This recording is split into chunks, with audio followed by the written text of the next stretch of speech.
Hey everyone, before we jump into this incredible episode with awesome tips, we have sold out of the 10 early bird spots for our Summer Shred Challenge. We have great news. We have opened up 5 more at an incredible rate. All you have to do is send us a message with the keyword Summer Shred to our Instagram at ColossusFit, COLOSSUSFIT. For those 5 awesome people who sent us that message, you still will get early bird pricing, all the incredible bonuses that we're including, and a chance to win $5,000 as a promotion, as well as just the chance to transform alongside us, our amazing community, and all that great stuff. You're gonna want to send us that message right away because these will fill up quickly. So once again, our Instagram is at ColossusFit, COLOSSUSFIT, the keyword Summer Shred, and we're so excited to help some of you awesome people transform and get next level results. What's going on, everyone? Welcome to the Fit, Healthy, and Most of all Happy podcast. As always, I'm your coach and host, Josh, here with his co-host and co-coach, KG, and I'm in the house. And today we have a great episode. I spent a lot of thought and time preparing this one because a lot of people are unfortunately failing with their fitness, health, and happiness. And this may not be you, or it may be. And oftentimes it's more than just simple, you can't follow the plan. There's usually a reason behind it, and we picked 4 of the biggest barriers we believe people have as to why they're not succeeding in their journey, or succeeding, more importantly, to the fullest extent of their journey. Maybe you've seen some progress, maybe you're stuck, maybe you get to a certain point and keep self-sabotaging, and we are going to go ahead and break that down today. And what actually inspired this episode, I'm always looking for great inspiration for podcast ideas and thoughts, was I pulled up an article, and this was actually written by Andrew Coates. His Instagram is Andrewcoatesfitness. He is awesome. I really love. He has really good swipe posts on Instagram. And I love when I saw that he was the one who wrote this article. And his biggest tip, he had mentioned why he thought people would fail. And that was that you always put yourself last. So I'm actually going to quote what he said here. He said, "But I don't have time for myself. I have to take care of my kids, parents, etc." Does this sound familiar? It's common societal expectation and gender norm for mothers to place their needs of their children ahead of themselves. But does this mean you should put yourself last or you can't engage in healthier behaviors? If anything, when you prioritize your own health and wellness, you have more physical and emotional stamina to care for others. And I love that. That just like rung a bell for me because it's so easy to spend our lives putting ourselves there for other people, being there to provide for our parents, to show up and work really hard for the company we work for, to be there for our significant other, and mothers especially for their kids. So much is expected. You're spending all your mental time and energy for those kids, getting them to be in the best place they can, but you can't let that come at the expense of your own health, of your own happiness. And in a way, you're actually stumbling yourself because that's where people can feel regret. We mentioned it before and we loved it. And it said, imagine telling your kids that they're the reason why you're not in shape or you're not fit. People will use this excuse all the time. They'll say, I have kids, I have obligations, I have older parents who need a lot of care. And I'm not dismissing the seriousness of this or how much time this takes, but to take a little bit of time to say, I need to make sure I can help myself. I use the airline example all the time. On airlines, they say it's really important you put on your own mask before you help someone else. And we might have a tendency to say, hey, I want to save this really important person, me first, my kids, whatever, put on the mask. But if they run out of air, you run out of air, both people die, you're not helping yourself. You need to be in your best position to be your best self for them, so you're not a stress case, so you have more health to be able to play with them down the road. And that's what it's about, is doing that from a position of sustainability. And it shouldn't have to take away from the importance and what you need to do, but even just identifying, what do I need to do? For me, becoming a father, I'm gonna have to wake up earlier, I'm gonna have to train harder, I'm gonna have to be more intentional when I do have time to work, and I'm gonna have less time available for me. And I really had to buy into that. But I know by me maintaining these great habits, being strong, being a leader, it's gonna have way more benefit than me kicking everything to the curb and letting myself go. So what's the solution here? The best thing you can do is defy the norm and put yourself first when it matters. And what I mean by that is wake up earlier, get your workout done. You might want to wake up and scroll through TikTok or Instagram while everyone's asleep. Instead, say, no, I'm going to take care of my health first. If you're a uni student, all the time I would hear people say, I haven't been to the gym in months, it's almost exam season or it's midterms. And for me, I always thought, and I even saw the study, that those who work on an exam day actually get better marks. I made sure to train harder at those times because that was my break from the studying. That was my break from essay writing, was getting in the gym. And we don't want to just throw ourselves to the side just for our mental health. So you need to make sure you set boundaries to eat your healthy food, to get your workouts, to get some rest, to get some stress recovery, and still get done what you need to get done. Final thing I can recommend, you're spending so much time being there for others, helping them, building them up. Get someone on your side, get someone on your team. If you're right now the last focus for yourself because you're a selfless person who's helping other people, get a coach who is there, fully hired to maximize your fitness, your health,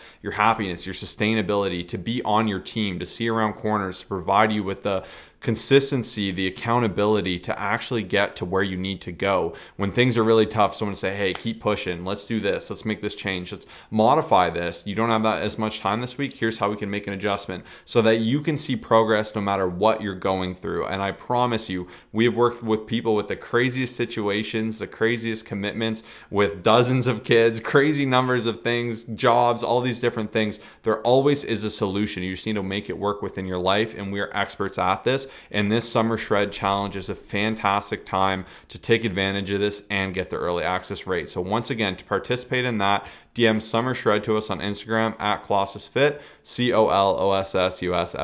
What's number 2, Kyle? Number 2 is unfortunately allowing people around you to sabotage you. And a lot of people don't realize just how much of an effect it actually does have.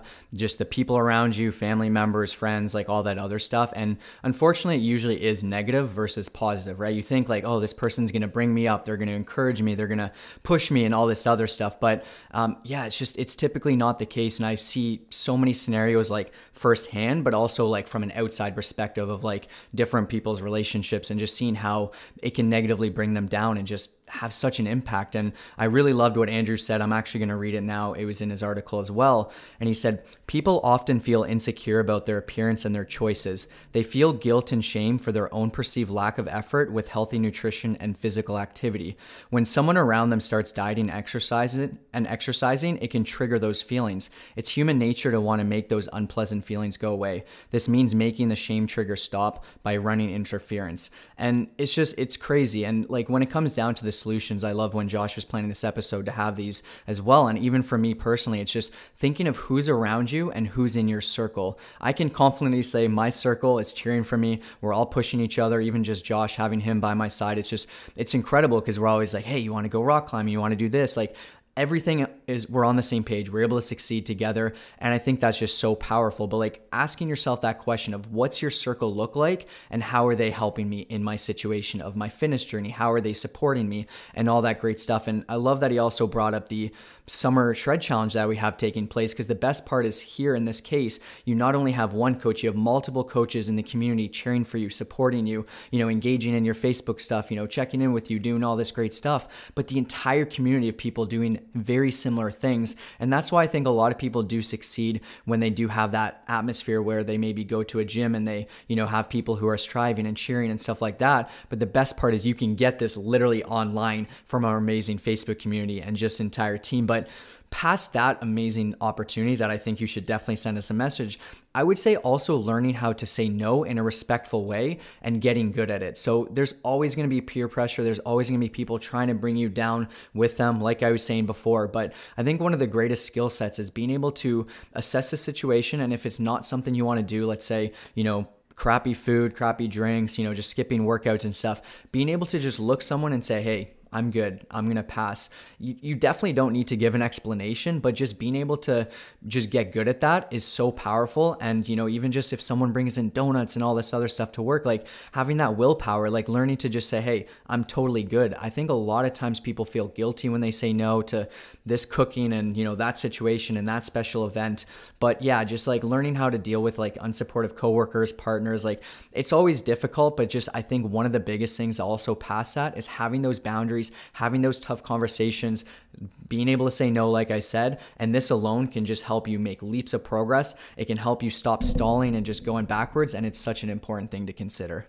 So well said. And if you don't have people around you and maybe you're the only one who wants to be fit, healthy, and happy, continue to do things like listen to this podcast, read great books of people you respect, watch YouTube videos of incredible minds who are crushing it. You can create a circle for yourself of incredible mentors from all over, both alive and that have passed away, by reading, learning, educating, and fueling yourself with positive content, because it's really important you find stuff that will motivate and support you and that you're not dragged down by your own circle. So Kyle crushed it with that one. And number 3, this is probably the biggest one, and I think everyone has a little bit of an issue with this, and that is that you always reset on Monday or just wait for summer to start. You wait till a vacation comes up, a big event, you try and shred down, you don't necessarily get where you want, and then you just go off the rails again. Or every week you say you're going to do it, Monday comes around, you're fired up, you do great, something pops up in your life, it throws you off, and then you go, I'll just start next Monday or I'll get better. And what's important here is fitness and health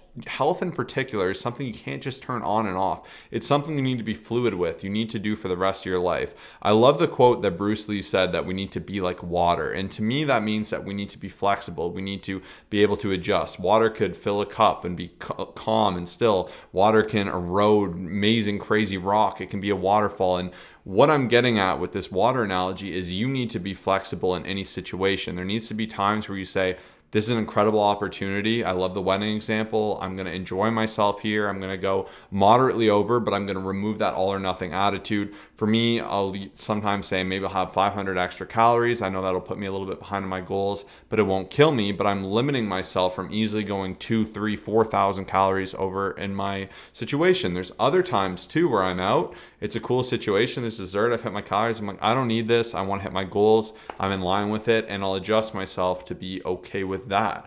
And this attitude of resetting is so dangerous, because I find once a little bit of damage is done, perhaps you go out and you have dessert when you shouldn't have and you're out of calories on Wednesday. Thursday will come around and you say, this week's a wash.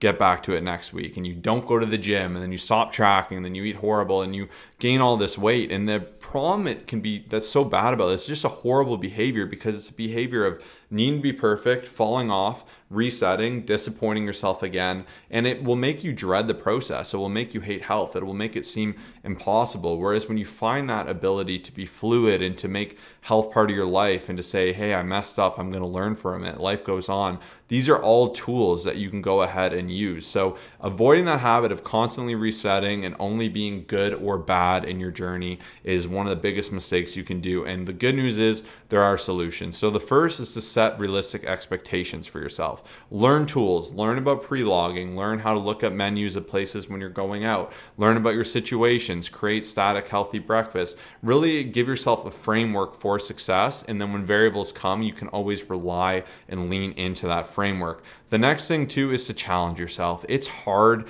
being healthy. It's hard not always stuffing down the most delicious food, eating the craziest desserts, doing all these things, but be real with yourself. If you want to be healthy, you have to eat healthy food. You have to say no sometimes. You have to be moderate. You have to eat in proportion. You need to enjoy a little bit of dessert instead of having 4,000 calories of it. And you'll notice you just feel better by not being this maximal of I have nothing or I have everything, and instead learning to say, I'll enjoy a piece of cake. That's totally fine. I'm just going to have no French fries with my dinner. Easy solutions, and by just having the attitude, it makes it that much more simple and convenient.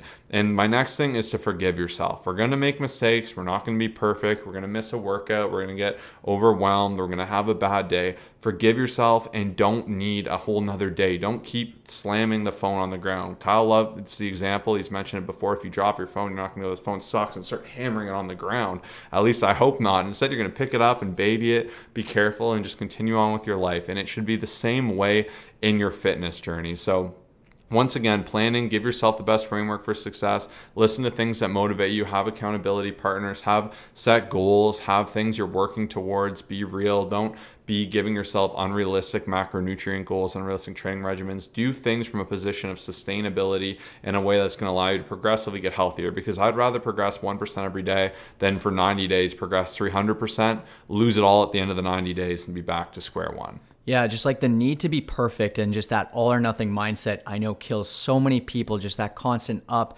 down, up, down, up, down. It's just, you need to stop it. I know so many people, I'd say, and I'm glad Josh said that this is the number one thing that are just killing the results. Like, it's just 1 month on, 1 month off, 1 week on, 1 week off. It's never going to work. So really stop doing this and you'll start to get better results for sure. And number 4 is just not having much of a game plan and winging it. Like, I do believe a lot of people have the intention to be healthier. They start the week, they want to do some great things, but when you don't really know where you're going, you don't have that road, that Google map to follow, like to get to your destination, it does get very challenging, especially when, like Josh was saying, like the things that pop up, like not understanding how to deviate and kind of move around and maneuver, like, a wedding pops up. Like, there's so many different things. So I'm going to break down and ask a few different questions that I think can definitely help you out and help you understand how to maybe have a bit of a better game plan and to succeed, right? So when it comes to training, I'll have so many conversations with people, friends, family, people in the DMs on Instagram asking questions, and I'll always say, like, so what's the game plan, training wise, nutrition wise? The most common thing I get is, I'm not really sure, I'm trying this thing, but like there's not much thought into this entire thing, and that's why I find a lot of people are struggling. So for your training plan, how many days are you going to be working out? What's your full workout split look like? When are you actually doing a deload week? How are you going to navigate if you get sore, sick, injured, all that other stuff? Like, there's a lot of things to consider, and I find for most people, they haven't gone to school for this, they haven't helped other people with it, they're just kind of making it all up as they go. And it's so easy to deviate when you say, oh, what, I'm sick, I'm going to pick it back up in the future. 3 weeks goes by, 1 month goes by. Unfortunately, you're just going to just say, I don't have a game plan anyway, so who cares?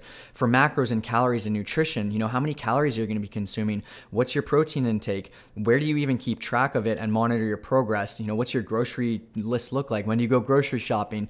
I'm not trying to overwhelm you here, but these are things that can definitely help you when you understand and you have a game plan for all these things. What are you going to eat when the fridge is empty? Like, there's so many things to consider. And when I start my week on Monday, I know absolutely everything. Of course, a lot of things stay the same, and that's how it's easy to succeed, but I know the exact days, the time I'm doing my workout, my exact workout plan, when my cardio is taking place, maybe the meals that I might be going out for. I know my breakfast consistently. Like, it's so much easier to succeed when you have all this in front of you and all this data. Accountability, like we were talking about before, who's there to hold you accountable when you face obstacles? Who's on your side to support you? Like, there's so many things to consider on top of this, but that's why I really encourage you, send us that message, Summer Shred, we will take care of you. We have 5 discounted spots, but past that, just sitting down, taking a journal, thinking about all these things, and really just having a game plan will help set you up for success for the rest of your life, and I guarantee it. And I just want to end by saying you can do it, no matter your goal, no matter how crazy it is. I promise you can do it if you have a desire to get better, if you are patient with yourself, if you just show up every day, no matter how hard you fall, you get back up, you get after it. And a lot of it too is analyzing, why did I do that? Am I eating all this extra food because I'm bored, and what can I do to solve that instead? And the more you can be aware of yourself, or I do way better in my diet when I'm on my water, when I'm having more protein, when I'm eating more vegetables, you'll find tools that work for you. You just got to keep trying, keep showing up, and you will get through it. And I promise you will have success. But it's really important, if you are in a cycle of having a bit of success, falling off and being miserable, you break that, because it is going to make you feel negative towards the whole journey. It's going to make you feel like you're not capable of achieving what I know you can achieve. And we can promise you and guarantee your results if you reach out to us, if you work with us, and this is a fantastic time to do it with the Summer Shred special. So once again, you can find us on Instagram at @ColossusFit, COLOSSUSFIT.